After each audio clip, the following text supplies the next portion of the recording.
We left off at chapter 5. The next morning, Minley felt as if her head was spinning with thoughts and plans.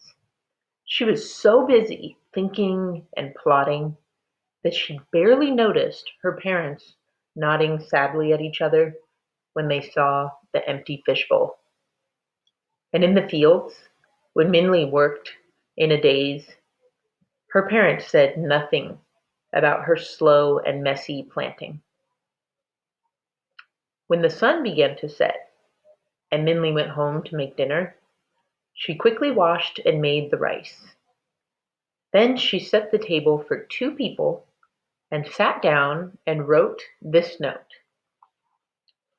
Dear Ma and Ba, I am going to Never-Ending Mountain to ask the Old Man of the Moon how I can change our fortune.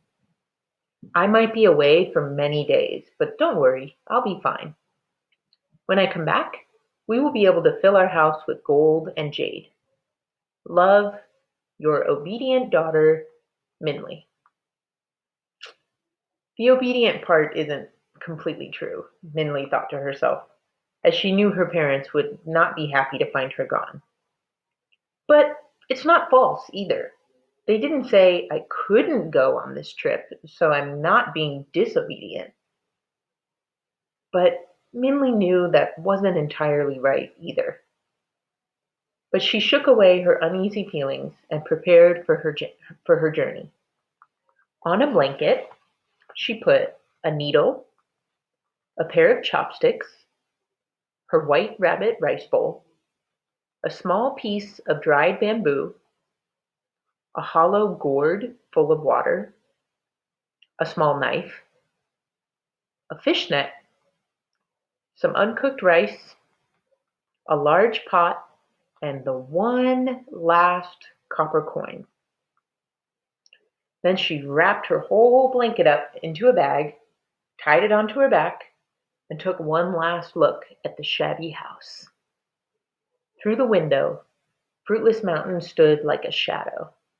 But Minley closed her eyes and imagined the house shimmering with gold, and the mountain jade green with trees, and smiled.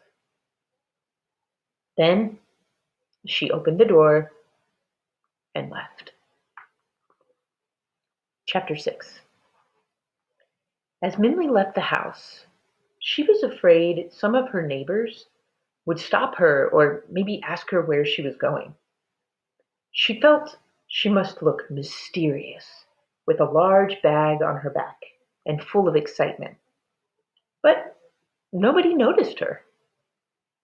The neighbors kept sweeping their doorways, hanging their laundry, and preparing dinner. 1 second, Lily. A boy and girl continued their fight over a pretend feast of mud. When the mother called them for dinner, both refused to move, each clinging to their dishes of wet dirt. Minley had to smile at their foolishness. You good, Lily? Yeah?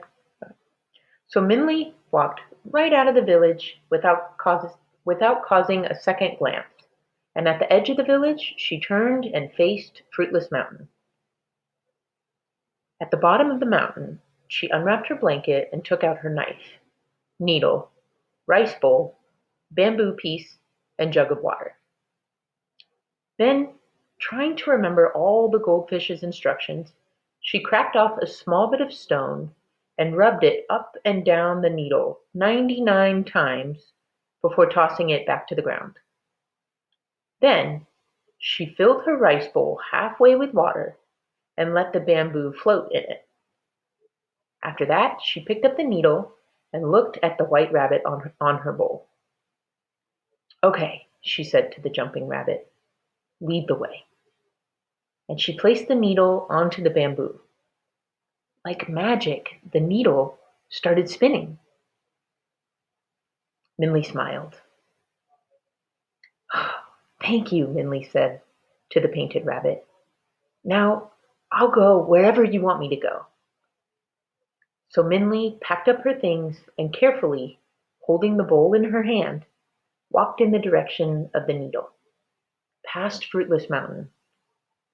"Goodbye, Jade Dragon," Minli said as she left. "When I come back, I will know how to make you happy again."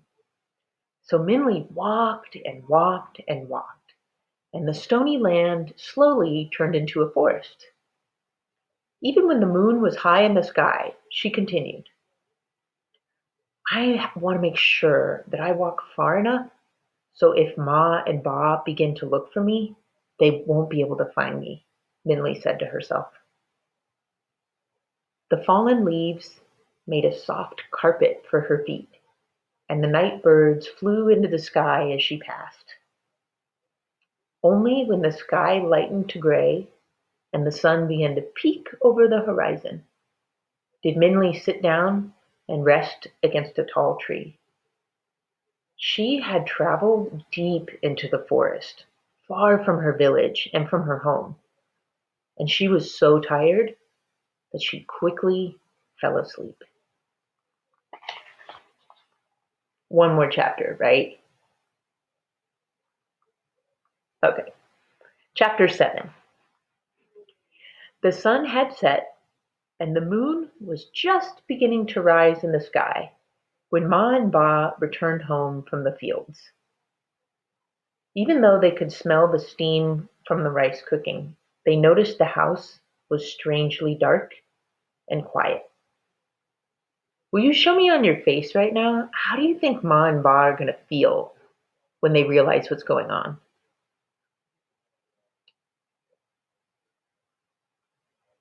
Totally.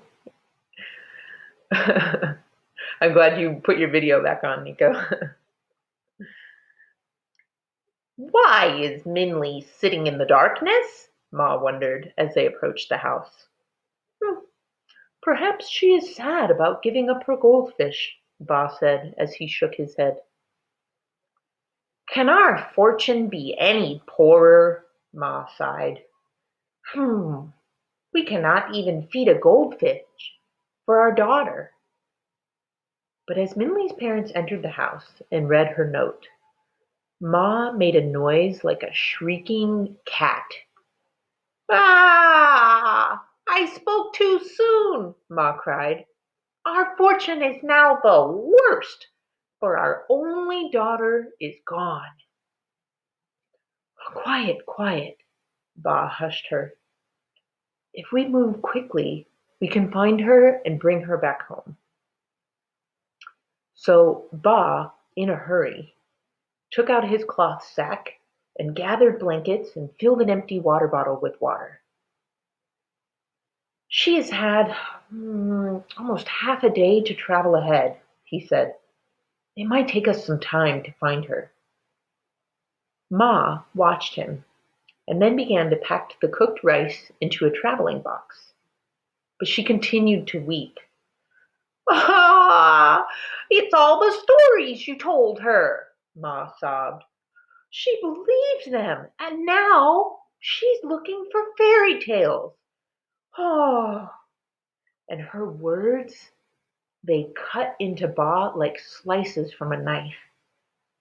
But even though his face was pained, he said nothing, and he just continued to pack. His hands trembled as he tied the bag closed, but they were gentle when he put them on Ma's shoulder. "Let us go," he said. As they left their house, many of their neighbors poked their heads out their doors. They had heard Ma screaming through the thin walls of their closely spaced houses, and they wanted to know what was going on. When Ma and Ba told them, it seemed like the whole village poured out from their homes. "Never-ending mountain? The old man of the moon? Changing your fortune?" the neighbors said. "You better go find her or she'll never return. Foolish Minli, she's trying to do the impossible." And each villager pointed and nodded in the direction they had seen Minli last. Some had seen her heading home. Others had seen her going towards the rice fields. But finally, a small boy was heard. Minley left toward Fruitless Mountain, he said. I saw her with a big bag. She went that way. So, with the villagers waving goodbye, Ma and Ba walked toward Fruitless Mountain, their dark shadows trailing behind them in the moonlight. But when they reached the mountain, they looked at each other uncertainly. Where did she go from here? Ba wondered, and he lit the small lantern in his hand. The soft light seemed to warm the air and soften the growing darkness. Here! Ma cried, pointing to the ground. There are footprints going toward the woods. Maybe they're Minley's. Ba looked at the footprints. There was another mark right next to them, a long pulling line. Ba pointed at them. But what is that? He wondered. Maybe Minley was dragging a walking stick, Ma said. The footprints could be hers. Ba again looked at the footprints. They seemed small and nimble. Yeah, maybe they are Minley's, Ba said. Let's follow them. And so they did. And that's where we stop for today. All right.